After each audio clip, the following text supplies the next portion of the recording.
Tapos na mga idol ang second round ng Korean Basketball League at unti-unti nang nabubuo ang mga kupunan na may potensyal na makapasok sa final phase ng liga. Eto mga idol at sisilipin natin ang kasalukuyang rankings and stats ni Renz Abando at iba pang Pinoy imports sa Korea. So eto mga idol, uunahin natin sa pinakadulo at kulelat sa ranking ang kupunan ng Seoul Samsung Thunders. So far mga idol with 316 records sa ongoing season. Dito naglalaro ang ating kababayan na si Avan Nava. Kung sa opening ng liga ay limitado lang ang playing time niya sa loob ng court, this time mga idol ay nabibigyan na siya ng opportunity to play sa first 5 ng team at may average siya mga idol ng 5.3 points, 1.2 rebounds sa loob ng 15.2 minutes playing time while shooting 34.5% from the field. Sumunod sa ating listahan ng Daigo Kogas, umangat mga idol sa rank 9 ng kupunan ni SG Bilanghel. So far mga idol meron na silang 4 na panalo at 14 na talo.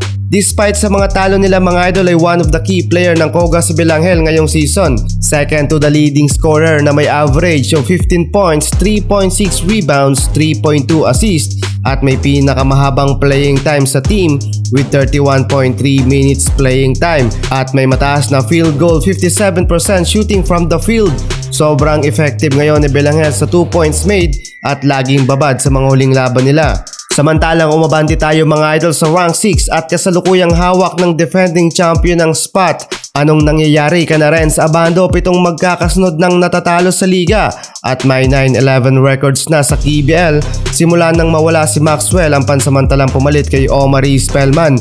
Nawala din mga idol ang momentum sa kupunan.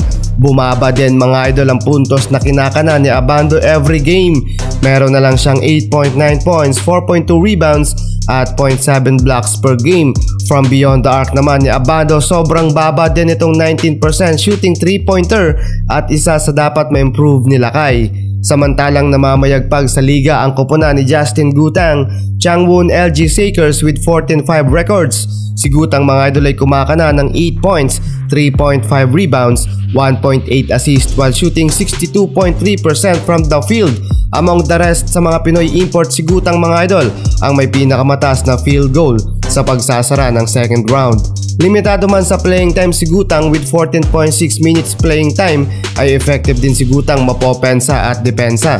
Samantalang halimaw mga idol ang kupunan ni Ethan Alvano, ang Wonju DB. Hawak pa rin nila mga idol ang rank 1 simula nang nagbukas ang liga ngayong taon. 17 wins and 3 loss. Second to the leading scorer si Alvano sa team with 15.3 points, 2.5 rebounds and 8.3 assists per game sa loob ng 32.9 minutes playing time.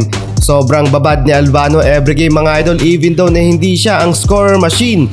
Naibibigay kasi ni Alvano ang dapat na assist para sa mga lehitimong scorer machine ng Wonju DB. At dahil sa impressive dribble handling ni Alvano, kaya nila naipapanalo ang laban sa liga. Alvano를 봤습니다. 골밑